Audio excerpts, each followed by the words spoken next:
Hey everyone. Throwaway account for obvious reasons. I'm the CEO of a mid-sized manufacturing company. Think industrial parts, nothing flashy but essential to a lot of industries. I recently went undercover as a factory worker for a week, and what I learned completely changed how I see my own company. I want to share my experience, not as some look how great I am post, but because I realized just how disconnected leadership, myself included, can become from the actual day-to-day operations. And I'm embarrassed to admit it. It all started when I sat through yet another board meeting filled with reports about efficiency gaps and worker productivity concerns. There was a lot of hand-wringing over why certain targets weren't being met, why employees seemed disengaged, and why turnover was creeping up. We had consultants come in, crunching numbers and making fancy PowerPoints, but none of it really answered the question, why is this happening? So, I did something drastic. I told my executive assistant to clear my schedule for a week. I had HR set me up as a new temp worker under a fake name, Mike, because why not? Safety gear, steel toe boots, and a generic uniform. I showed up at one of our plants, a 400,000 square foot facility in the Midwest, ready to do some real work. Day one was a wake-up call. The first thing that hit me was the noise. I knew the plant was loud, obviously, but spending hours in it was something else entirely. Conversations were shouted over the hum of machines, and after just a couple of hours, I had a headache from the constant drone. I immediately thought about all the meetings I'd been in where we casually discussed workplace conditions, without ever really thinking about what that meant. The second thing that hit me was how completely out of my depth I was. My trainer, a guy named Luis, took one look at me and sighed like he'd been handed a lost puppy. "You ever worked a line before?" he asked. I shook my head. He muttered something under his breath and handed me a pair of gloves. My first job was assembling components for one of our key products. Simple, right? Wrong. There was a rhythm to it, a speed that my hands just couldn't keep up with. I fumbled, dropped pieces, and nearly jammed the line twice. Luis had to step in more than once to correct me. After a while, I noticed something. The system was inefficient in a way that wasn't obvious from the spreadsheets I usually saw. Workers had to walk too far to get parts, and the labeling system was inconsistent, making it way too easy to grab the wrong component. A 5-second delay here, a 10-second correction there, it all added up. And yet, when I asked why things were set up this way, Luis just shrugged. "It's always been like this. We put in a request for changes a while back, but nobody ever got back to us." That one sentence stuck with me. Nobody ever got back to us. That night, I went home sore, exhausted, and more humbled than I'd been in years. And I knew this was just the beginning. Day 2, and I woke up with a whole new level of respect for my factory workers. My arms ached, my legs felt like they'd been run over, and my lower back was screaming at me. I never thought standing in one place for hours could be so exhausting. But beyond the physical toll, I couldn't shake what Luis had said the day before. "We put in a request for changes a while back, but nobody ever got back to us." I arrived at the plant a little early and watched as my co-workers filtered in. The atmosphere was tired. These weren't lazy people, but they were drained before the day even started. A lot of them were younger than me, but their movements were slow, like they were pacing themselves for survival rather than efficiency.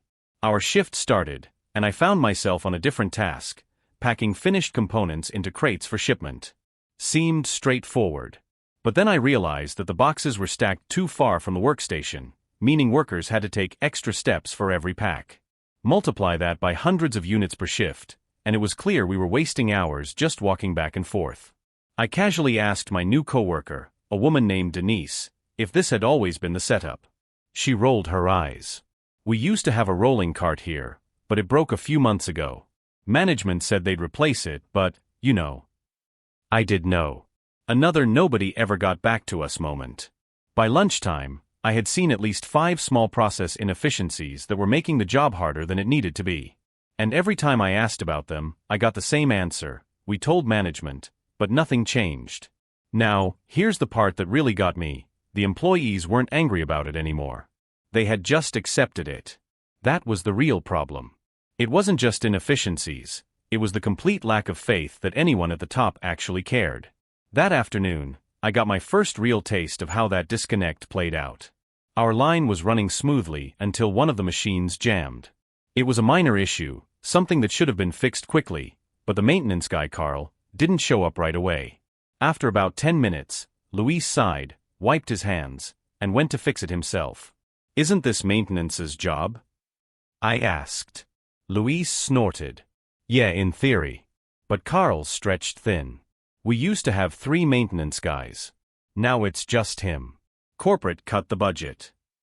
I felt my stomach drop. Corporate cut the budget. Corporate. That was me. I knew we had been trimming expenses to improve margins, but I had never thought about what that actually meant on the ground level. Now, standing in that factory, watching my workers lose time because of a skeleton crew, I realized we weren't saving money. We were just shifting the cost onto the workers in the form of frustration, wasted time, and burnout.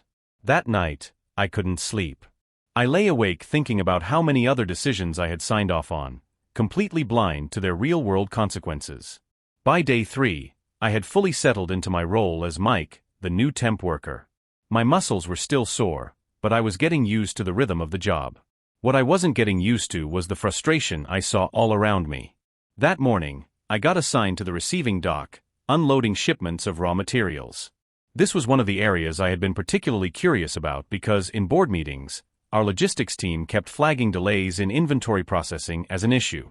They had proposed a software solution to track materials better, and I had signed off on it without thinking twice. Standing there on the dock, I immediately saw the problem, and it had nothing to do with software. The shipments were completely unorganized. Boxes were stacked in the wrong areas, forcing workers to waste time searching for parts. Labels were either faded or missing entirely. We were using handheld scanners to log materials, but the Wi-Fi signal in the receiving area was weak, so the scanners kept disconnecting. And yet, when I asked my coworker Dan if management had addressed these issues, he just shrugged. "Oh, they gave us some fancy new tracking system a few months ago, but it didn't fix anything. Just added more steps. Nobody from the office ever comes down here to see what's actually wrong." I felt that one in my gut. Turns out, the solution our corporate team had rolled out, the one I personally approved, had made the problem worse. The old system wasn't perfect, but at least it worked. Now workers had to manually re-enter data when the scanners failed, which slowed everything down. No wonder we were seeing delays. The real issue wasn't software. It was bad organization and a lack of proper tools. A couple of label printers, some better shelving, and a Wi-Fi booster would have done more than any expensive software ever could. And yet, no one in upper management had ever bothered to ask. At lunch, I sat with some of the guys and just listened. They talked about their frustrations, missed promotions, feeling like they weren't valued, good workers quitting because they were overworked. The phrase I kept hearing over and over, "They don't care about us." That hit me hard. I had spent years building this company, believing we had a strong culture, that we treated our people well. But sitting in that break room, hearing my employees talk about how invisible they felt, I realized that somewhere along the way, we had lost them. That afternoon, I got a first-hand look at how that lack of trust played out in real time. We were in the middle of a rush, trying to meet a production deadline. Our line supervisor, Kevin, came over and told us that management had emailed him about increasing the quota for the week. "They say we need to hit 15% over the usual target," he said, shaking his head. Luis groaned. "Do they think we're robots?" Dan muttered, "Bet they're sitting in their air-conditioned offices right now, drinking coffee and adding more numbers to a spreadsheet." Kevin sighed and rubbed his temples. "Look, I know it sucks, but it's coming from above. We'll have to figure it out." I stood there, realizing that above was me. I had probably been in the meeting where that decision was made. Maybe it even seemed reasonable at the time, just a slight push to improve productivity. But on the factory floor, it wasn't just a number. It was real people being asked to do even more, with no extra help, no additional pay, and no explanation. And the worst part? They didn't even bother pushing back. Not because they agreed, but because they knew it wouldn't matter. I went home that night, my mind racing. This was my company. My decisions. My responsibility. And I had been getting it all wrong.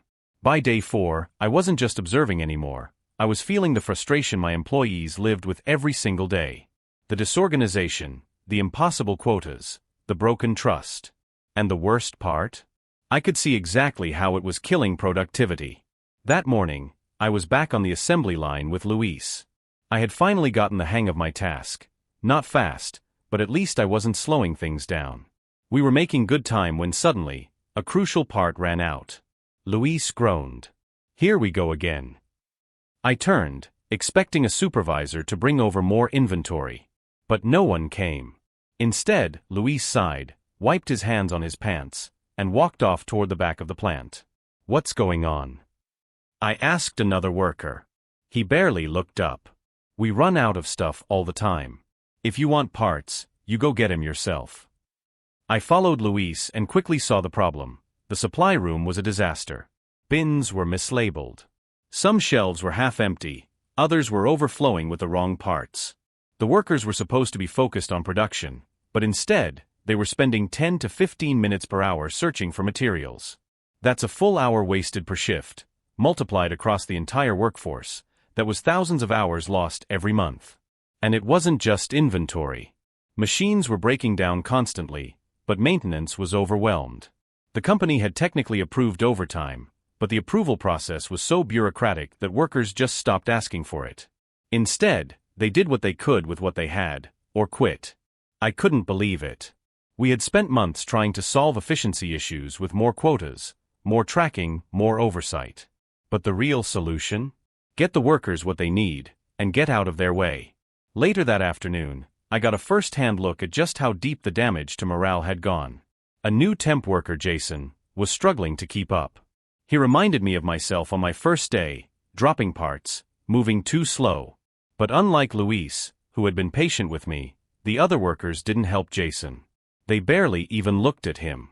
Eventually, he made a mistake, grabbed the wrong part, which jammed the machine. The line supervisor, Kevin, came over and let out an exhausted sigh. "Come on, man. You gotta pay attention." Jason mumbled an apology, but no one reassured him, no one helped. After Kevin walked away, Jason turned to me and whispered, "Does it ever get better?" I didn't know what to say. That's when I realized, it wasn't just broken processes holding the team back. It was broken trust. No one helped Jason because they had all learned that helping each other didn't matter. Upper management ignored their issues, so they had stopped caring too. And suddenly, I saw the real danger. Not just lower productivity. Not just inefficiency. But a culture of apathy. This wasn't just an operations problem. It was a leadership problem. It was my problem. And I had to figure out how to fix it. By day 5, I wasn't just frustrated, I was angry. Not at my workers. Not at my managers. At myself. I had built this company from the ground up. I had always told myself we were a people-first organization. That we valued our workers. That we had a strong company culture. But standing there, covered in grease, watching a new guy struggle while everyone ignored him, I realized I had let things rot from the inside out. I had no one to blame but myself. And I knew that fixing this wouldn't be as simple as replacing a broken cart or reorganizing the inventory room. I had to rebuild trust. But how? I didn't have a grand plan yet, but I knew one thing, I had to start somewhere. That morning before our shift started, I saw Jason sitting alone in the break room, staring at his hands. I sat down across from him. "Rough first few days?" He let out a dry chuckle. "Yeah. I thought I was doing okay, but I don't think anyone cares." I lowered my voice. "It's not you. They used to care. But after a while, they got tired of being ignored." Jason looked at me, confused. "You talk like you've been here forever." I just shrugged. "Long enough to see what's wrong." Then I stood up and did something that I know would have made my corporate team cringe. I walked out onto the floor and in front of the whole shift, I called Kevin, the line supervisor, over. Now, in every factory I've ever seen, the relationship between workers and supervisors is tense. Kevin wasn't a bad guy, but he was under pressure. He had deadlines, quotas, and corporate breathing down his neck. He probably saw himself as caught in the middle. "Hey Kevin," I said, making sure everyone could hear. "You think maybe someone should actually train the new guy?" Kevin blinked at me. "What?" I gestured toward Jason. "He's been struggling for days, and nobody's helping him. What's the point of hiring new workers if we don't set them up to succeed?" The floor went dead silent. Everyone was watching. Kevin shifted uncomfortably. Yeah, okay. I guess we could. No guessing, I interrupted. Who's his trainer? Kevin scratched the back of his head. We don't really do that anymore. We used to, but it got phased out. Why? Kevin sighed. Because we're always rushing.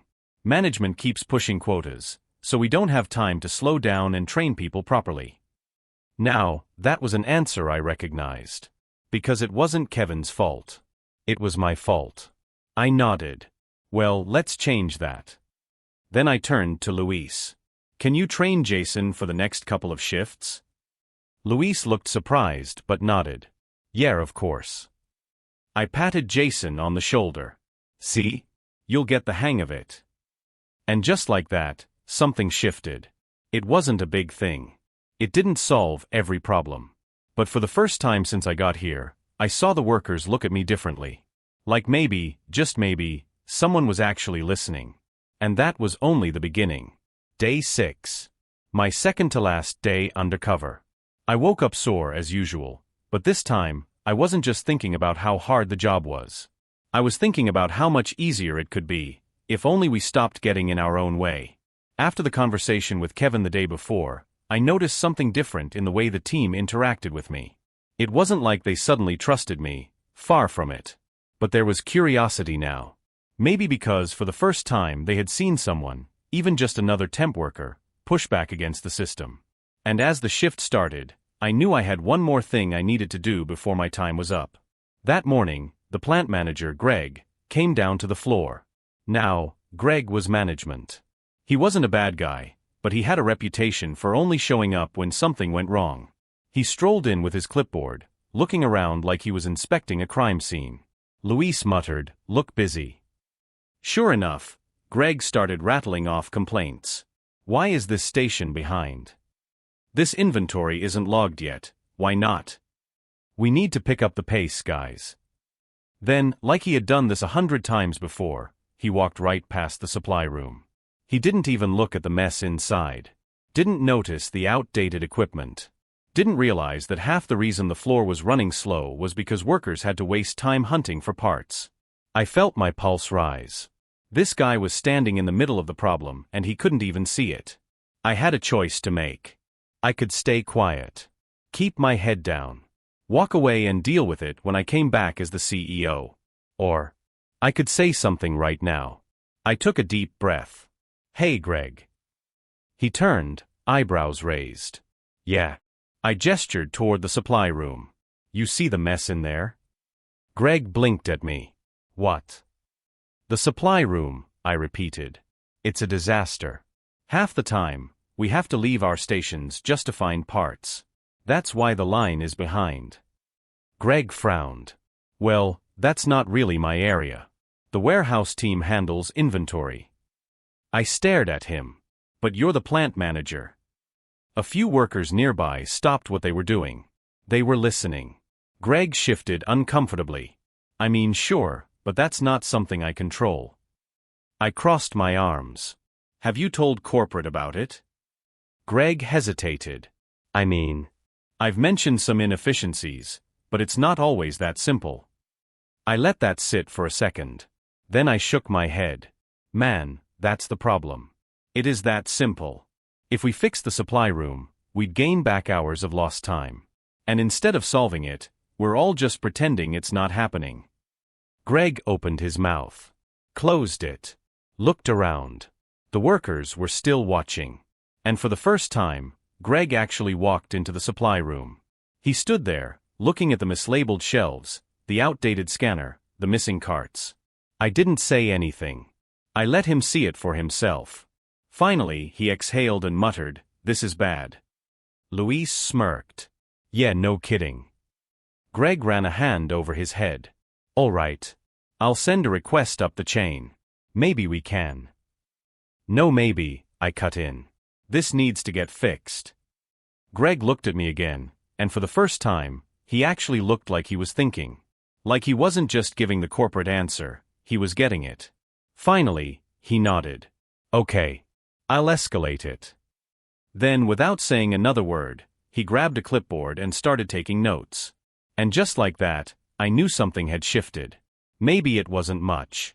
Maybe it wasn't enough. But in that moment, my workers saw something they hadn't seen in a long time. A manager actually paying attention. And that was a start.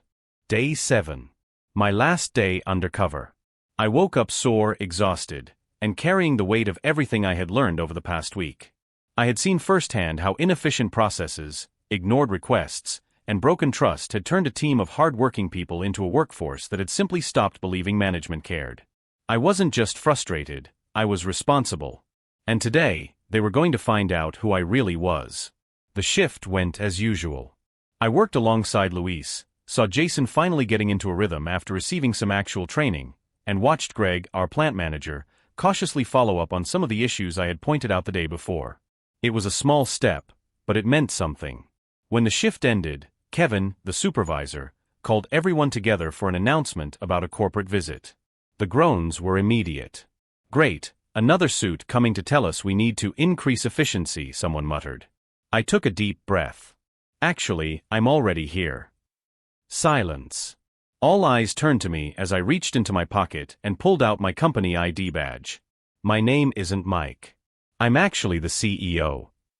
The disbelief was immediate. Jason looked like he might pass out. Luis just stared. Kevin squinted like he wasn't sure if this was a joke. Then came the skepticism. "So what?"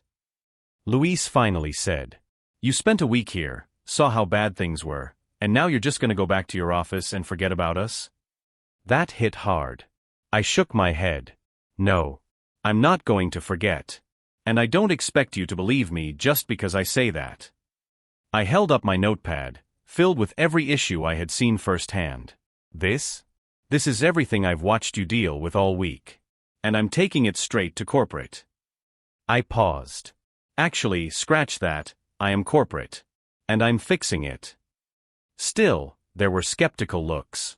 They had heard empty promises before. So I took it a step further. "I'm creating a worker-led advisory team from this plant to report directly to me. No middle managers. No corporate nonsense. You tell me what's wrong, and I make sure you get an answer. And yes, that starts with fixing the supply room, getting the scanners to actually work, and hiring more maintenance staff so Carl isn't running around like a one-man army." There was a shift then, the first flicker of something different. Belief, maybe. Or at least the hope that maybe this time, things would change. Luis smirked. "You really worked the line with us for a whole week." I held up my blistered hands. "Look at these and tell me I didn't." That finally got a laugh. And in that moment, I knew this wasn't just some management experiment. It was the start of something real. A week later, I was back in my corporate office, but I wasn't the same. Changes were made fast, inventory systems fixed, maintenance staff hired, workflow reorganized. But more importantly, we changed how decisions were made. Instead of assuming we knew what was best, we started asking the people who actually did the work. I visited the plant again 3 months later, this time as myself, and for the first time, people actually smiled when they saw me. That was how I knew we were on the right track. If you're a CEO or a manager, let me tell you this: get out of your office. Work the job you think you understand. Feel the frustration your employees feel. Because the biggest problems in your company aren't in spreadsheets. They're right in front of you. You just have to be willing to see them.